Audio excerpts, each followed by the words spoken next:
Assalamu alaikum everyone and welcome back to another edition of Deep Dive with OA. I am Omar Abedin, Project Director at the National Incubation Center here in Karachi. And today I'm very pleased to welcome Ahsan Jamil from sAi Ventures to the show. Welcome, Ahsan. Thank you, Omar, for having us. Not at all. So this is going to be a very exciting show and for a number of reasons. But let's start out with Ahsan. Why are you here? How did you get here and what are you doing? Yeah, so I was based in Chicago for a couple of decades. So, as most things, there are multiple reasons to be back. Gained a lot of experience there, primarily a technologist. Pakistan, an emerging market, was growing. My family was always here. So, wanted to come in and play a part in that space, leverage the experience. If I was born into the country, may not have come to Pakistan, but it was a natural place for me to land. And I thought we had gained enough experience to come here and do some things. And technology transformation, every year we used to come here and talk about how things can improve and things can get better and why is A, B, and C not here. And this was an opportunity to come back and actually support that and make it happen. On top of that, my parents were here, family was here, so that was an added reason to be in town as well. Okay, so when did you actually come back? So I came in 2019, but I was traveling back and forth. Right in the middle of COVID. Yeah, so I was traveling back and forth pre-COVID a little bit more than after COVID had started, but it was completely uprooted by 2020, and dabbled a little bit in the public and private space, helped a few friends in both spaces just to get a better understanding of Pakistan. I used to visit all the time, pretty much every year with family. But wanted to get hands-on experience and got that built and then decided that this is what we want to do, build a sAi Venture Capital. Interesting. Yeah. So, what is sAi Venture Capital and why venture capital? So, two routes, right? Three routes actually. One could have just gone in the corporate world and done something. Second route was build a tech thing of your own and grow that. Venture capital made sense because when we looked at what things are likely to happen here in terms of growth, we believe bringing capital, resources, experience, and all the ingredients together is the right thing to do because that way we propel greater growth versus building a thing on our own. So that's what was behind that ethos. And so started our journey. Obviously, was in the US for a while. We had two options: develop something and incorporate it overseas, or be here in Pakistan. So decided to incorporate in Pakistan and take the journey and be truly all in on this space. So, for those of you who don't know, what Ahsan just said is nothing short of remarkable. He said it in such a calm and misleadingly quiet voice that it doesn't, it doesn't really, it bears a lot more attention than, just skipping over it. So just to clarify, sAi Ventures is a Pakistani domiciled VC fund. And for those of you who don't know, that is pretty much a unicorn by itself because there are so few of them, right? You guys are literally the second fund to be domiciled in Pakistan in the last 10 years. There was a State Bank report that came out a few months ago, which was literally crying about the state of private equity and venture investments in Pakistan. No one is willing to domicile their funds in Pakistan. So when you say you're all in, you're not just talking about investing in Pakistan. You're talking about helping to build the investment infrastructure in Pakistan. Mm-hmm. Yeah. Please talk more about that. So we spent a good 6 to 8 months, myself and my partners, analyzing how to go about it. So once we believed in the technology journey of Pakistan, we knew this is what we wanted to do. We knew capital, experience, and all of those things is what we had.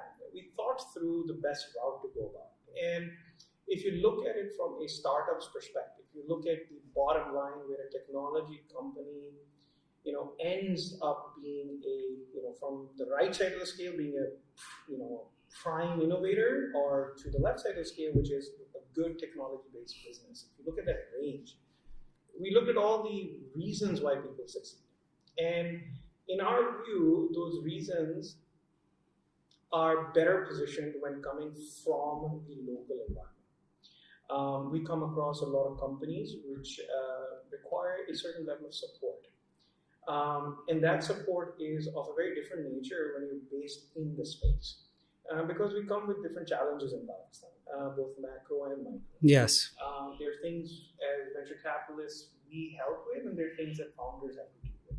But utopia is when the founder is living the dream, focusing on execution, and gets the support of everything else. And in the everything else, there's legislative challenges, there are B2B space challenges, they require other companies to engage with them, they obviously need capital, and so on and so forth. We looked at all the things and use cases of how we would take them from point A to point Z. And concluded that without being here and being truly all in, we're not going to get there. So our stakeholders and people who back us, they are from the local environment. And once you're in the local environment, then you are very vested to support the startup and the tech company in a right way. It's not I'm in and then I've got an arms decision. You're in that space every day. Right. We're understanding it, and we're frankly building our own knowledge as well in this journey. And it's very exciting, but we're here, and we don't believe that success can happen without having that level of vested interest and vested presence with these startups in the same space. Yeah, so you've literally burnt your boats. You've committed to the Pakistan boat. And for that, I tip my hat to you, because the majority of people have not been able to take that decision. In fact, there are a lot of investments coming into Pakistan right now. I mean, for this year, we've already crossed 300 million. Despite the global slowdown, we look like we'll probably close the year at 500 or thereabouts, which is not a bad number given the global climate. So I would argue that you're in the right place at the right time. So what is sAi's investment thesis? What do you look at when you're evaluating companies? And what should founders think about when they're reaching out to you? So without scaring any of the startups, I tell them we look for everything. We want you to have a vision that you build a unicorn. We want you to be so practical that you will be a good business in 6 months. We need you to dream big, but understand execution. So we want it all, right? So we look at every aspect of what success should be. And we go in and assume that everybody we talk to will be the next Bill Gates or the next Elon Musk of the world. And why not? And then once we start engaging with them, we're sector agnostic so far because everything's at an infancy. So we don't find, and our board does not find it viable right now to pigeonhole ourselves on anything. I think within a year's time, our portfolio and our own knowledge will direct us to focus on more areas. But going in, and we're a young VC, I think we are sector agnostic. So we want it all from the startups. And when we're evaluating them, and I'll give this message to the people who listen, in our first few meetings, we will focus usually on things we are ambiguous about. So some startups come to us and they have a very good sense of the 0 to 1 journey, right? But they're very unsure of what we want, and there are reasons behind that. Could be that they don't have the ability to see farther. Could be that they're so focused on executing and making sure they have some success before the thing. So it can be many valid reasons for that. So we usually focus on the things that we feel we want to ask more about. So we spend a few, have few conversations with them, deep dive in financials and vision, sort of a typical thing that VCs do. And then we go back and we develop a range of what that investment opportunity looks like. From a minimum to a maximum. So we like businesses that have a good ground flow. As you know, in the last year, it's been sort of the buzzword has been like it has to be a good business. We were looking for that from day one. Like it can't be a good business in 1 month, but it can be a good business after it hyperscales. It has to be a good business somewhere along the journey. Sure. The trick becomes how you orchestrate. Your vision has to go very far. But your orchestration of execution shows us whether you're going to make it to a good business along the way. And then we look for I'm a technologist by skill. So then we look for underneath all of this business journey that you have, does your technology support you navigating through the problem, and does it enable you to hit that big, the big six, the big thing? Right? Yeah. And then that's how we develop our range, and then we look at obviously our portfolio exposure and some of the other financial metrics, and we make a call on that. Okay. And have you as yet defined how you will invest in terms of check sizes? Are you looking for fixed valuations? Are you doing price rounds? Like, talk a little bit about that. No, we've not defined it. By nature, I hate sort of pigeonholing ourselves in anything, frankly. We spend a lot of time defining guiding principles for ourselves on any aspect, whether it's evaluation, writing a check, portfolio development. We spend a lot of time defining guiding principles. And so as of yet, I don't think we have said like we'll only do price rounds or we'll only do save. We don't have that propensity. We have preferences depending on the check size. So our check sizes are usually sub $500,000. Okay. But to be honest, if the next Mark Zuckerberg comes to us and shows us that they have something that will change the culture, which to me is the highest bar of change for Pakistan's usability of XYZ, we'll get you the money. So we're not pigeonholing ourselves. Like the opportunity is not constrained by a check. We may participate a small amount and get other partners in the ecosystem to come join as well. So I don't think we're there to say it's X, because then that sort of eliminates opportunities that we don't want to eliminate. Sure. So new VC entering Pakistan, getting ready to change the way VC is done in Pakistan. So what are you guys looking at next? What's happening now? I am forever indebted to our predecessors.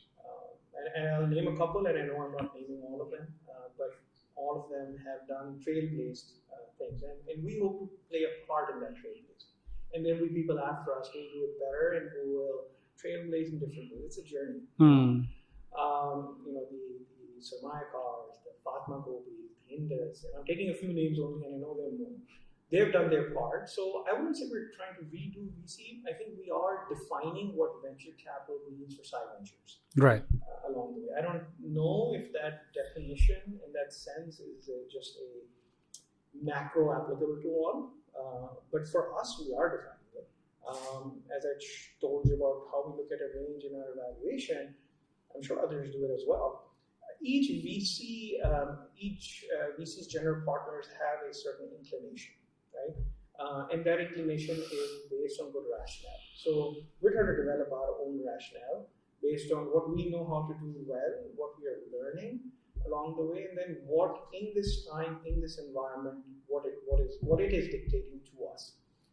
Because in 2021 June, the world was very different than it is in 2022 January. Yeah.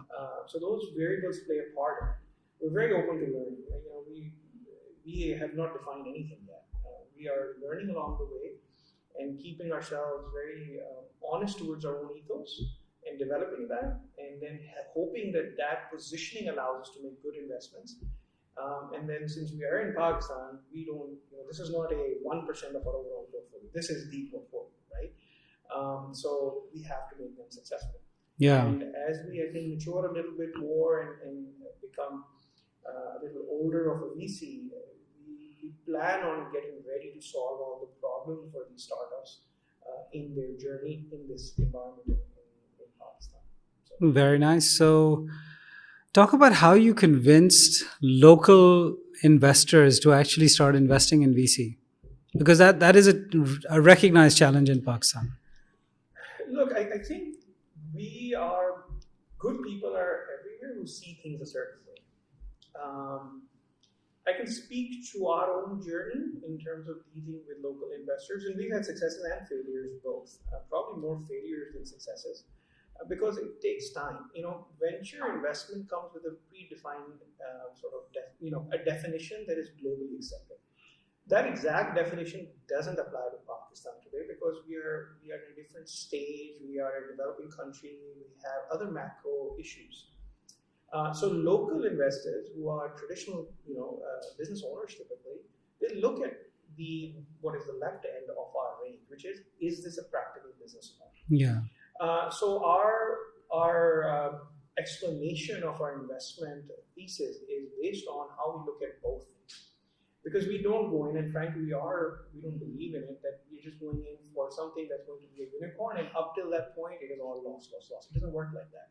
It didn't work for us, for our understanding, even when that was the trend. Right. So that is what we transparently tell our stakeholders, that this is how we want to do it. And what we try to sell them on is their involvement and their mind and experiences value to these startups. Because a lot of them are not technology, they don't own technology companies, or they're not in that business. No. But they have a very significant role to impart that experience on the startup that is doing technology. Because, startups are not just building a platform and selling a white label solution to the world, they're building technology-focused business companies. Yes. And the local experience really adds value there. So our goal when we're talking to stakeholders is talking about our positioning, talking about how we see things, talking about some of the legalities and the SEC, the FBR type stuff, but really explaining to them that we're not just going in and saying pour in money and let's pray for the best when it scales. That's not how we do it, and that's helped us sort of, and we learn a lot from them. Frankly, we're blessed with our stakeholders being very smart people who were able to give us space to learn and grow, but also impart the knowledge we need from them and the support. Is there something you want to leave with the audience? What is that? What's next for sAi? What are you guys working on right now? So we're, I think this next month, our next investments are going to happen. So obviously I'll disclose them in our next round. I'll be here in October. So it's constantly about positioning ourselves to evaluate the best we can, to invest in the right way, and then to help these guys grow. We spend a lot of time making sure we don't do one and done things. As a new VC, we'll come across, say, a agri-tech company, right? So when we're looking at the agri-tech company, we are developing the entire verticals analysis, not just for that company, so that our opinion about agri-tech becomes more mature, more sophisticated, and more on point. We're a VC that wants to learn. We're a VC that is constantly positioning ourselves to do all the things that are part of investment in the right way. We have our board of advisors. We have a person sitting on the east coast of the US who believe in joint ventures and collaboration, not just capital movement. We believe in making sure technology transfers, synergies are developed. So for us, it's all about positioning. It's all about making sure that we have the right ethos, the right philosophy, the right tools in place. So when the opportunity comes and we go through evaluating and investing, then we go the journey with these guys. I think that kind of sums it up. And you're just getting started. Yeah, we're young as an institution, and I tell these to the startups we do as well, and this is the thing for sAi Ventures as well. Ultimately, look at the entity as its own being. We're all on its journey. So sAi Ventures is on the journey. We're on it. Just as a startup founder, I tell them, think of your entity as the thing that has to go far. You are hopefully not a passenger, a captain of it, but you may be tomorrow a passenger on it. You may be associated with it, but do everything from a perspective of that institution.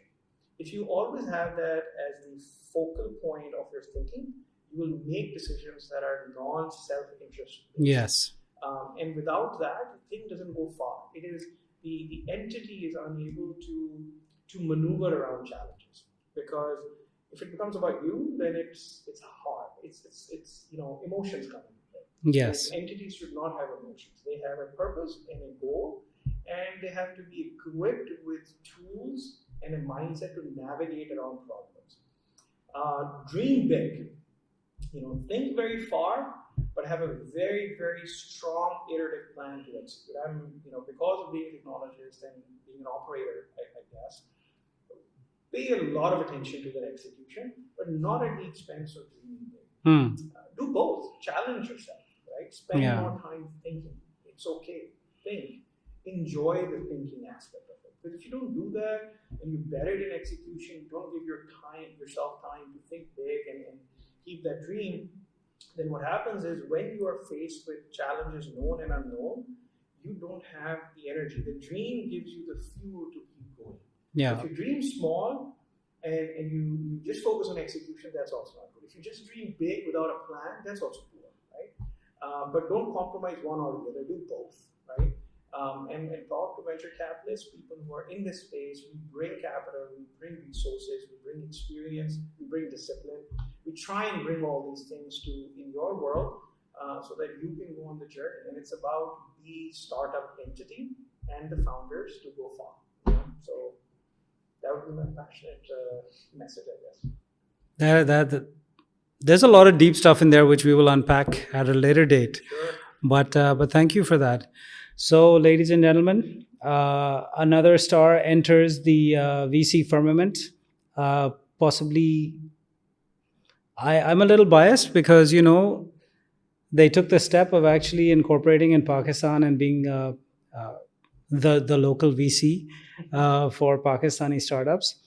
I wish you and sAi Ventures all the very best, Essen. Thank you so much for joining us. For having me. And I'm really looking forward to part 2 of this when you come back in October and you tell us what actually happened. I'm sure we will have heard about it by then. But if we haven't, then at least you'll come and tell us where sAi Ventures is heading. Absolutely. Love to continue to engage with you guys. It's a pleasure. Thank you so much. Thank you. Take care, guys. Have a good one. Bye.